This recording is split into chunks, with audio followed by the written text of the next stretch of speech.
Dieu du royaume, fils de Dieu choisi au temps de la fin, et vous tous qui traînez encore dans les débris, les décatombes de la Pentecôte, le résultat de la Pentecôte, la boue, voilà votre boue, la dénomination. Ainsi dit les grands prophètes des prophètes.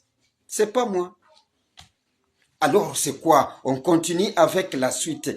Quelle est cette église qui est bâtie sur les rocs? Je suis en train d'analyser avec vous en utilisant les citations, la parole du grand prophète, Dieu qui enseigne lui-même ses enfants. Confirmé par la colonne de feu. Alors on descend. Je disais qu'au temps de la fin, il y a un appel d'Apocalypse 18, 1 jusqu'à 4, l'ange qui vole, mais qui lance un appel. Sortez de ces décombres, sortez de Babylone, mon peuple, car ses péchés se sont accumulés jusqu'au ciel, et Dieu s'est souvenu de son iniquité. Sortez de là, afin que vous ne soyez pas punis, comme elle sera punie, la Babylone. Pour aller où? Je vous ai dit que ce prophète-là, c'est lui qui lance l'appel de sortie. Il a une église. Et vous allez me dire, mais monsieur le témoin de Branham dans la ville de Kigali au Rwanda, le pays des 1000 collines, réellement c'est lui qui lance l'appel. Mais oui, je vais te le prouver. C'est lui qui lance l'appel. C'est-à-dire, c'est lui, Apocalypse 18, 1 jusqu'à 4. Je vais le lire. Je lis dans la fête des trompettes, toujours la parole de ce grand prophète qui enseigne le monde. Il a circulé le monde 7 fois pour enseigner le monde, la perfection de l'enseignement, les complets, les parfaits. Il dit ceci dans la fête des trompettes, prêché le 19 juillet 1964, le matin. Il dit ceci au paragraphe 187. Dans d'autres éditions, c'est 139 ici. Je lis ceci. Et quand je vois toutes les églises, leurs grands tapent à l'œil, riches et n'ayant besoin de rien, d'après ce qu'elles disent, et de les voir, misérables, malheureuses, aveugles, et qui tapent sur l'épaule, et qui vous tapent sur l'épaule, voulant que vous vous compromettiez avec eux. Je suis né dans ces buts, c'est de condamner cette chose-là et de lancer un appel à en sortir. C'est ce que je fais, dit le Seigneur Branham. Alléluia. C'est ce qu'il fait. Suivez-le. Il y a un appel au temps de la fin. Un prophète qui appelle. Il affirme lui-même. C'est ce que je fais. Venez à moi, vous tous qui êtes surchargés par ces gâchis dénominationnels, et il vous donnera un repos. Il aura une église. Voyons voir si c'est une église qui est maintenant bâtie sur les rocs. Si cette église-là ne subira pas Matthieu 24, 27. Les vents sont venus, la pluie a tombé, les torrents sont venus, se sont jetés sur la maison et la maison s'est écroulée. Des maisons écroulées. Et celle-ci, voyons voir. Je continue avec vous, chers bien-aimés. Je lis dans la brochure intitulée « Les mémoriaux de Dieu éprouvés au fil du temps ». C'est sa prédication encore, sa déclaration. Je ne fais que citer. Prêché le 18 août 1957. Je lis le paragraphe 139 jusqu'à 141. Je lis ceci. Sur ces rocs, non pas sur n'importe quel roc, non pas sur un quelconque roc de fanatisme, ni sur un tas d'émotions, ni sur un tas de théologie, d'église, ni sur une quelconque dénomination, mais sur ces rocs solides, la parole de Christ. Je bâtirai mon église et la porte de l'enfer ne prévaudra point contre elle. Elle sera là. Cette église sera là. Il l'affirme. Cette église sera là, bâtie sur les rocs. Il bâtira son église sur les rocs et cette église sera là. Je descends. Elle sera un mémorial de sa grâce devant les anges. Ah bon? Donc c'est inébranlable cette fois-là. Elle sera un mémorial de sa grâce devant les anges. Car les anges lui ont demandé un jour, pourquoi descends-tu sur la terre? Il y reviendra et présentera une église sans défaut, sans tache, sans ride. Voilà les mêmes matériaux. Voilà la chose, sa réputation. Il doit faire cela. Ces constructeurs de ponts devaient construire ces ponts. Il devait le faire ou perdre sa réputation. Christ aura une église. Il doit l'avoir parce qu'il vint sur la terre et il devint chair et habita parmi nous et devint péché afin que nous devenions justice. Il devint nous afin que nous devenions, afin que nous, par sa grâce, puissions devenir lui. Il vint prendre notre place comme pécheur pour nous permettre d'occuper sa place comme fils et filles de Dieu dans sa présence, dans sa majesté. Quelle grâce de la part de Dieu. Christ doit l'avoir. Après avoir perdu la première église, la deuxième église, Christ doit avoir une église sans tache ni ride qu'il présentera aux anges comme mémorial, c'est-à-dire inoubliable. Cette église sera là comme mémorial. Pas une église qui s'écroule au jour du conseil de Nicée, à l'an 325. Et pourquoi cette église s'était écroulée? Elle était fondée sur une confession, sur la confession de Pierre. Puisque Jésus a dit, tu es Pierre, sur cette pierre, je bâtirai mon église. Sur cette confession-là. Mais cette église ici qui sera le mémorial devant les anges et devant Dieu, sera bâtie sur les rocs. C'est laquelle? Branham dit, elle sera là. C'est-à-dire, ce n'est pas les anciennes églises. Alléluia. Ce sont... Je continue toujours à vous montrer que ce grand prophète au temps de la fin, c'est lui-ci au-dessus de moi. Il aura une église mémoriale, bâtue sur les rocs. Cette fois-là, il affirme lui seul. Et Jésus l'a dit, il sera comme un homme sage. Alléluia. Un homme sage qui a bâti son église, qui a bâti sa maison sur les rocs. Les vents sont venus, les torrents sont venus, la pluie a tombé, se sont jetés sur la maison, mais la maison est toujours restée immuable. Un mémorial devant les anges. Alléluia. Voilà cette maison au temps de la fin.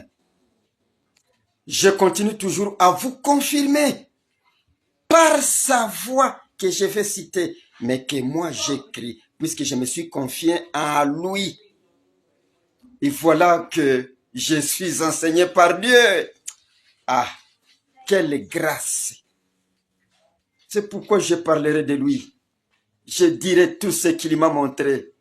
Je le dirai par n'importe quel moyen, même à côté de la route et à la rue, au bord de la route, je parlerai de lui. Je porterai cette photo ici. Voilà qu'il y a même un point d'attache que je mets sur ma chemise.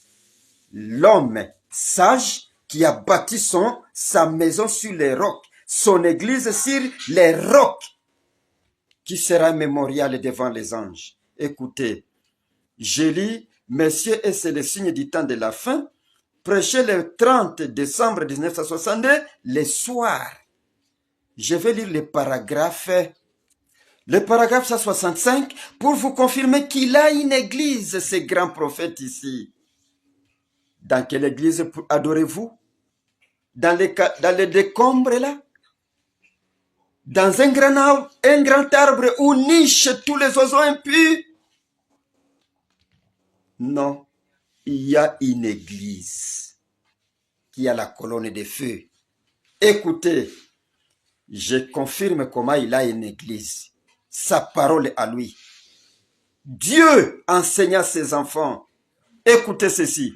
Pierre, frère Panel, paragraphe 165, ou paragraphe 70 pour d'autres interprétations, d'autres éditions.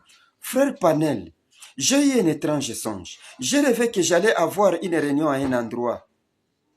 Et il s'est trouvé qu'il y a eu une réunion ici, comme dans une nouvelle église. Et il a dit, de quelle manière cette nouvelle église était trouvée là. Et qu'il s'était demandé pourquoi les deux églises ne coopèrent pas, ou quelque chose ainsi. Il dit qu'il s'est trouvé là et qu'il y pensait. Eh bien, suis-je déjà venu ici? Je vais simplement entendre et j'assisterai aux réunions. Il dit qu'un homme portant un complet brun et tenant un livre traversa la salle. Je pense qu'il écrivait. Il dit, frère Panel, c'était une réunion privée, c'est seulement pour les diacres et les administrateurs. Eh bien, il s'est senti un peu comme rabroué. Il sortit donc de la nouvelle église, l'église qui avait été érigée ou réparée, remise en état. Une église réparée et remise en état. Là, ça dit beaucoup de choses. Et lorsqu'il se trouva dehors, il neigeait. Il faisait mauvais temps. C'était en hiver. Aucune de ces personnes ne savait quoi que ce soit à ce sujet. Au moment où il sortit, je me trouvais là. Qui se trouvait là? L'homme ayant la colonne de feu sur sa tête. Je me trouvais là.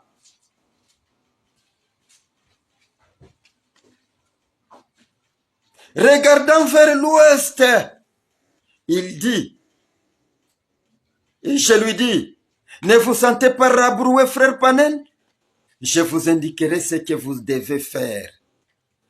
Il a indiqué à frère Panel qui cherchait une église ce que Panel doit faire. Est-il le Panel?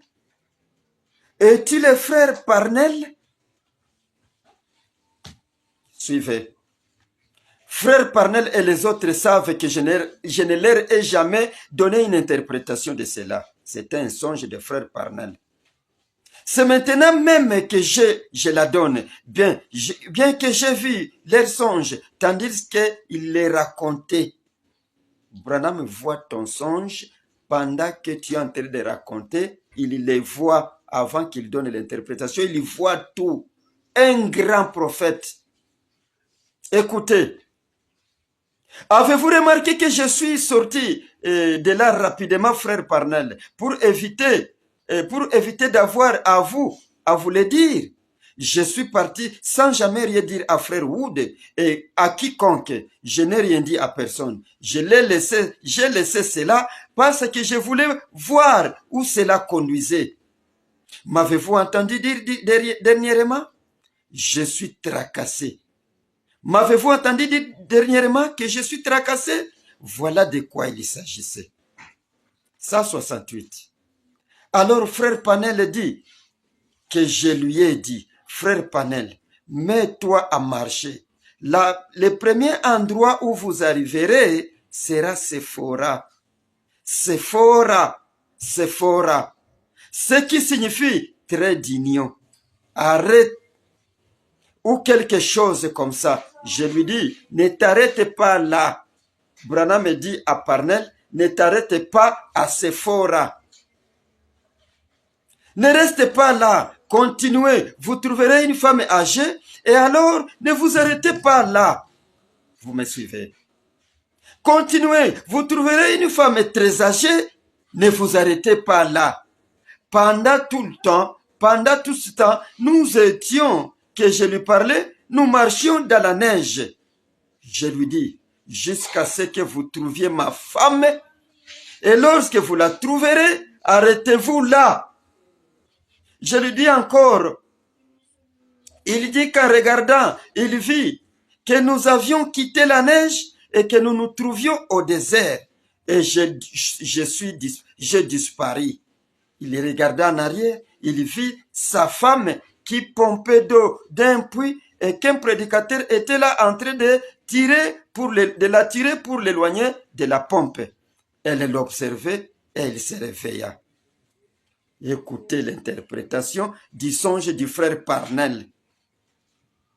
Voici l'interprétation, 169. Voici l'interprétation de votre songe, frère Parnell. J'aurais pu vous la dire ce soir-là, mais je suis simplement parti. Sephora, cette femme âgée, et l'autre qui était très âgée, ce sont des églises. Vous voyez, Sephora était en fait la femme de Moïse, Sephora, l'église de Moïse. Et nous pouvons voir que lui avait dit de ne pas ça. Vous pouvez voir que je lui